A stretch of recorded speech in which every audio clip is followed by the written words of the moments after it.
தமிழன் பார்த்திபன் டிரான்ஸ்போர்ட்ல டெண்டர் விட்டு 10% கமிஷன் கேட்டுருக்கு. ஜெகதீஸ்வரி நீங்க அந்த ஆடியோ பார்த்துருப்பீங்க.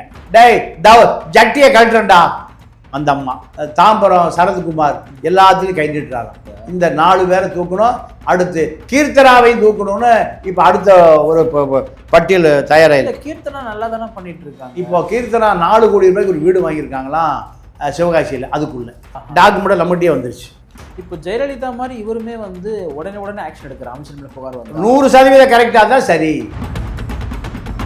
இப்போ புஷி ஆனந்த் அவர்கள் மேலே பார்த்தீங்கன்னா சில குற்றச்சாட்டுலாம் வந்துச்சு. இந்த வழக்கறிஞர் நியமனத்தில் அரசு வழக்கறிஞர்கள் வந்து பணம் வாங்குறாங்க அப்படின்னு சொல்லிட்டு பல குற்றச்சாட்டுலாம் வந்துச்சு. அதான் இப்போ விஜய் கேபினட் சொல்லியிருக்காராம், நான் யாரும் என்னன்னு பார்க்க மாட்டேன், உங்களுக்கு கொஞ்சம் வாய்ப்பு தரேன், திருந்துறது. நீங்கள் திருந்தலைன்னா உங்கள் மீது நடவடிக்கை எடுக்கணும். ஆதவர்ஜனா எப்படி இருக்காரு அவர்களுடைய துறை?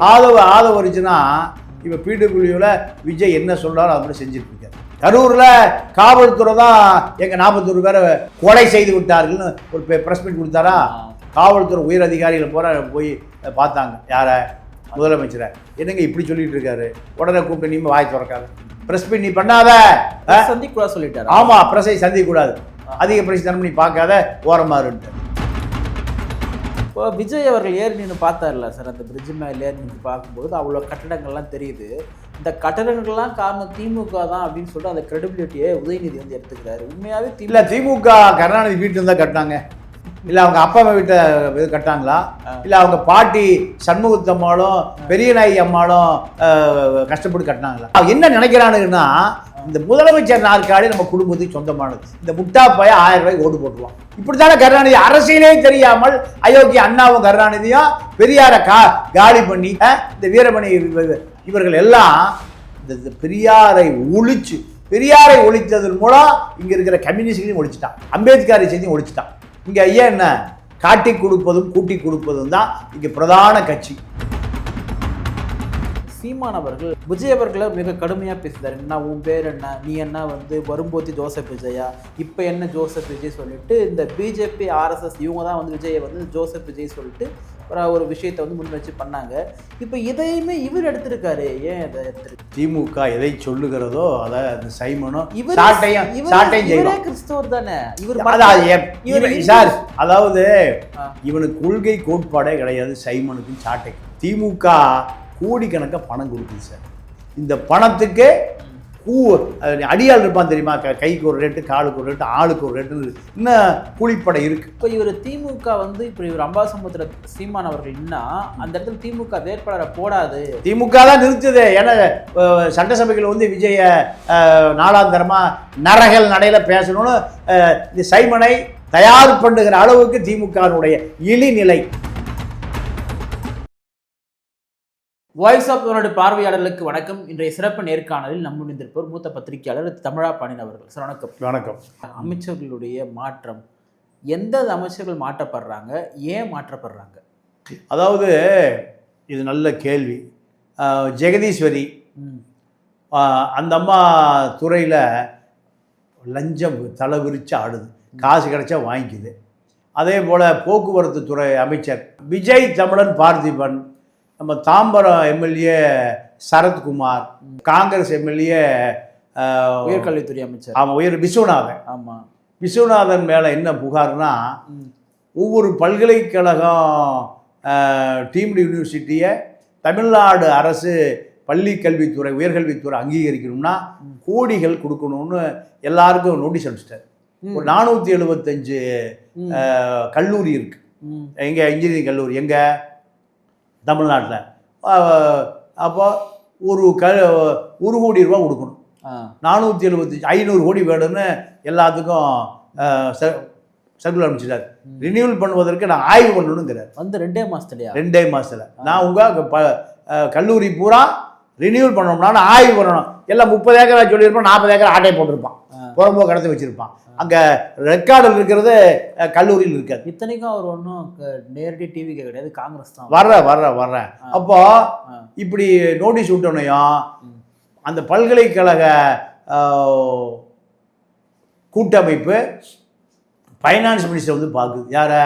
மரியவல் சார் வந்து பார்க்குறாங்க. ஏன்னா அவருக்காக ஜேபிஆர் மருமகன் வந்து ஒரு கேட்குறாங்க, 500 கோடி கேட்குறாரு. இது விஜய்கிட்ட போகுது. போன பிறகு அவரையும் ட்ராப் பண்ணியிருக்கேன். அவரையா இது ஒரு ஆரோக்கியமான போக்கு தான். அப்போ இந்த தமிழர் பார்த்திபன் டிரான்ஸ்போர்ட்ல டெண்டர் விட்டு 10% கமிஷன் கேட்டிருக்காரு. அப்படியா? ஆமா. ஜெகதீஸ்வரி நீங்க அந்த ஆடியோ பார்த்துருப்பீங்க. டேய் ஜட்டியை கழட்டுறா அந்த அம்மா. அப்போ அதே போல நம்ம தாம்பரம் சரத்குமார் எல்லாத்துலையும் கை நீட்டுறாராம். அப்படியா? இந்த 4 பேரை தூக்கணும், அடுத்து கீர்த்தனாவையும் தூக்கணும்னு இப்போ அடுத்த ஒரு பட்டியல் தயாராக. கீர்த்தனா நல்லா தானே பண்ணிட்டு இருக்காங்க. இப்போ கீர்த்தனா 4 கோடி ரூபாய்க்கு ஒரு வீடு வாங்கியிருக்காங்களாம் சிவகாசியில். அதுக்குள்ள டாக்குமெண்ட் நம்மகிட்டே வந்துருச்சு. 4 கோடிக்கு வீடு வாங்கிட்டாங்களாம். டிஆர் பாலுகிட்ட இருந்த கார்த்தி தான் அந்த அம்மாவுக்கு ஆலோசகர். ஓஹோ. அதே போல கத்திரிப்பள்ளி தேவா கத்திரிப்பள்ளி. ஆமா ஆமா, ஏற்கனவே ஆமா 2 பேரும். இந்த கத்திரிப்பள்ளி யார்கிட்ட இருந்தவர்னா மா சுப்பிரமணியிட்ட இருந்த லைசன் ஒர்க்கர். பல கோடி இந்த டவுசர் பாய்ஸ் இருக்காங்கல்ல அதுல ஒரு ஆளு. இந்த டவுசர் பாய்ஸ் உதயநிதியோட டவுசர் பாய்ஸை சேர்ந்தவர் தான் தேவா கத்திரிப்பள்ளி. இப்போ யார்கிட்ட இருக்காரு? கீர்த்தனாட்ட. கார்த்தி இண்டஸ்ட்ரியல் முன்னாள் அமைச்சர் ராஜா கிட்ட லைசன் ஒர்க்கு பார்த்த இன்னொரு டவுசர் பாய்ஸ். இந்த 2 டவுசர் பாய்ஸ் கீர்த்தனா தான் அந்த ஆன்டி ரூம்ல யாரையும் அனுமதிப்பதில்லை. எல்லாம் தொழிலதிபர்களோடு இண்டஸ்ட்ரியலிஸ்டோடு பெரும் முதலாளிகளோடு பேரம் பேசுவதற்கு இவர்கள் 2 பேரையும் அந்த அம்மா வச்சிருக்கு. இது குரூப் ஆகி இப்போ கீர்த்தனாவும் இப்போ அந்த வீடு 4 கோடிக்கு எப்படி கட்டுறதுன்னு என்கொயரி ஓடிட்டு இருக்கு. யார் வாங்கி கொடுத்தா, எப்படி வந்தது, யார் கொடுத்தா, இதுக்காக வந்தது. இது அந்த அம்மா விளக்கம் சொல்லிட்டு இருக்கு. அந்த அம்மாவும் முன்னாள் அமைச்சராவதற்கு வாய்ப்பு இருக்கு. இப்போ ஜெயலலிதா மாதிரி இவருமே வந்து உடனே ஆக்ஷன் எடுக்கிற அமைச்சர் மேல புகார் வந்து 100% கரெக்டாக தான் சரி. லேட் ஆச்சுன்னா விஜய தூக்கிட்டு வேற ஆளை உட்கார வச்சிருவாங்க.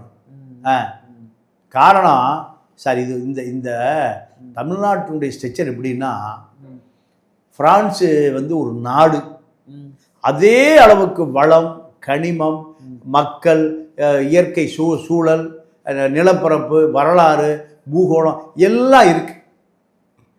ஆனால் பிரான்ஸு ஒரு உலக வல்லரசில் அது ஒன்று. தமிழ்நாடு உலக அடிமைகளில் இது ஒன்று. அப்போ இங்கே தமிழ்நாட்டினுடைய வருமானம் தான் இந்தியாவையே காப்பாற்றும். தமிழ்நாடுன்னு ஒன்று இல்லைன்னா இந்திய வரைபடத்தில் தமிழ்நாடை எழுதிட்டிங்கன்னா இந்தியா காணாமல் போயிடும். இப்போ செங்கோட்டையெல்லாம் வந்து அதிமுகவிலே அமைச்சராக இருந்த ஒரு, இப்போ அவரெல்லாம் அமைதியாக இருக்காரு, எதுவும் பண்ணாமல். இல்லை, அவர் சண்முக வேலை வச்சு ரகசியமாக பண்ணிட்டு தான் இருக்கார். ஏன்னா அவர்களெல்லாம் லஞ்சம் வாங்குவதில் டாக்டரேட் முடித்தவர்கள். அதனால எப்படி இவங்கெல்லாம் எல்கேஜி மாட்டிக்கிறான், யூகேஜி ஃபர்ஸ்ட் ஸ்டாண்டர்டு, அதனால மாட்டிக்கிறான்.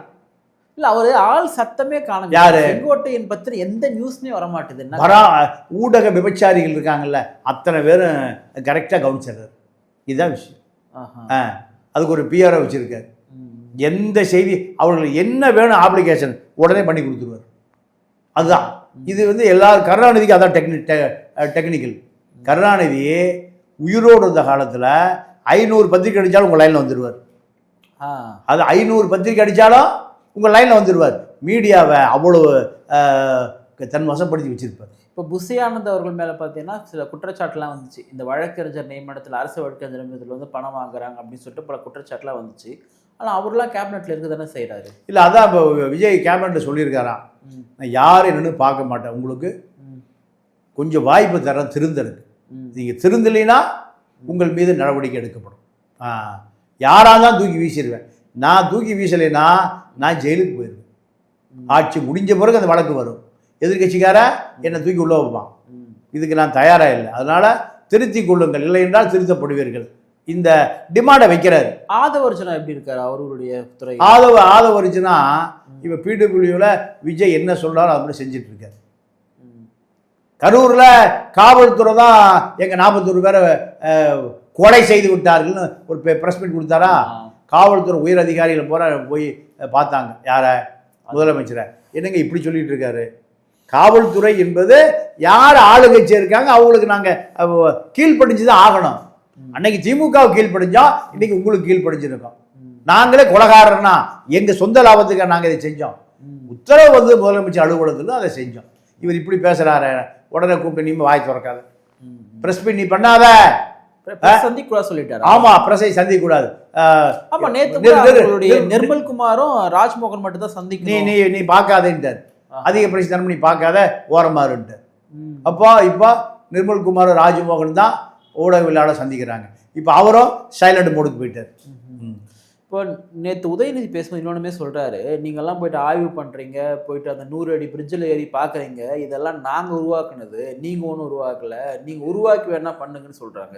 இப்போ விஜய் அவர்கள் அடிக்கடிக்கு ஆய்வு, எனக்கு தெரிஞ்சு இவ்வளோ ஆய்வுகள் 2 மாதத்தில் போகிற எந்த முதலமைச்சரும் நான் பார்க்கல. அவருடைய ஆய்வுகள்லாம் நீங்கள் எப்படி பார்க்குறீங்க? இல்லை, அதை ஆர்வ கோளாறுங்க. இப்போ நிசான் கம்பெனிக்கு போயிருந்தாரு. ஆமாம், நிசான் கம்பெனியில் அவர் கார் ஓட்டி பார்த்தாருல, அதே ஒரு ஏரி 50 ஏக்கர் மொத்தம். நிசான் கம்பெனி 500 ஏக்கரா வச்சிருக்கான். அதுல 75 ஏக்கர் எது ஏரி.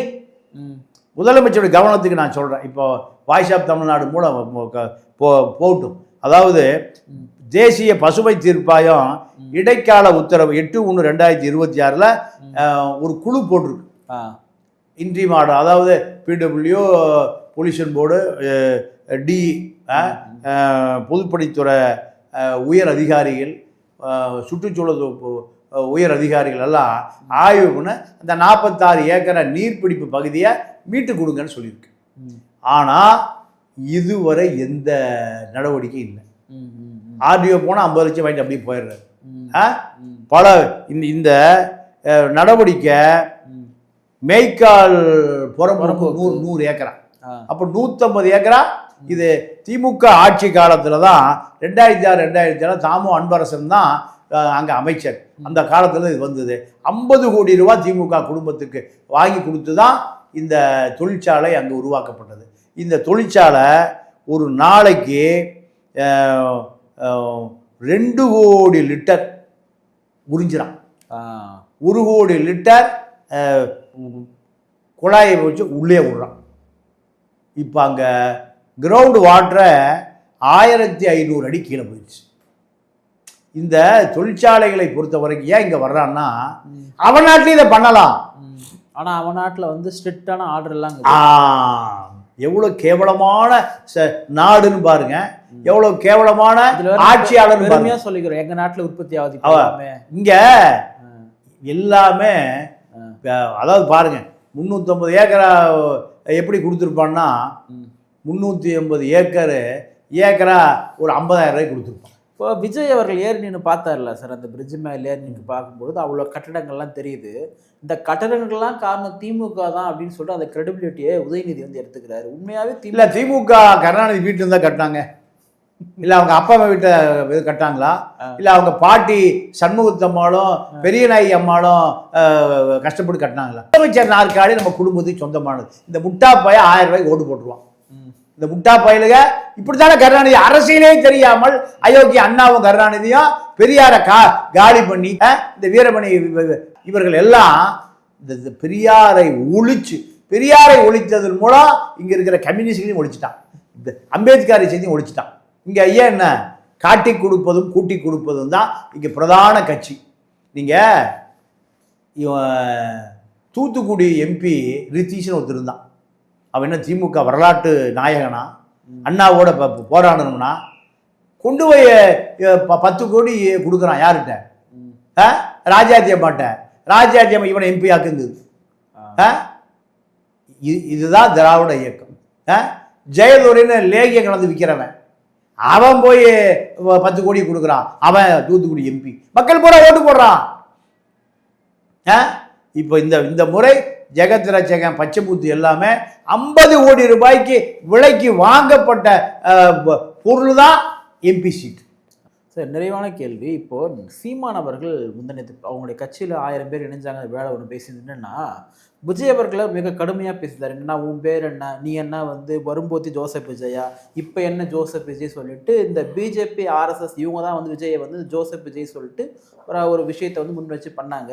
இப்போ இதையுமே இவர் எடுத்திருக்காரு. ஏன் அதை எடுத்திருக்காரு? அது திமுக எதை சொல்லுகிறதோ அதை அந்த சைமனும் இவரே சாட்டையும் செய்வான். கிறிஸ்தவர் தானே இவர். சார், அதாவது இவனுக்கு கொள்கை கோட்பாடே கிடையாது சைமனுக்கும் சாட்டைக்கும்.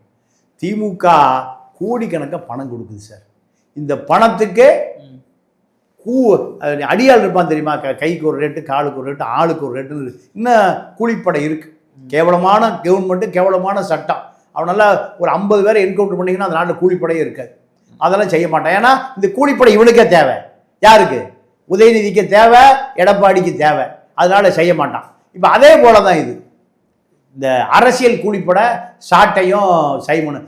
சாட்டையும் சைமனும் திமுக அடிக்கல, திமுக ஊழலை சொல்லுங்களேன். பேசவே மாட்டான். மக்கள் தெளிவா இருக்கணும். இவனுங்க அரசியல் கூலிப்படை. அதாவது விஜயலட்சுமிக்கே நீதி கிடைக்கல.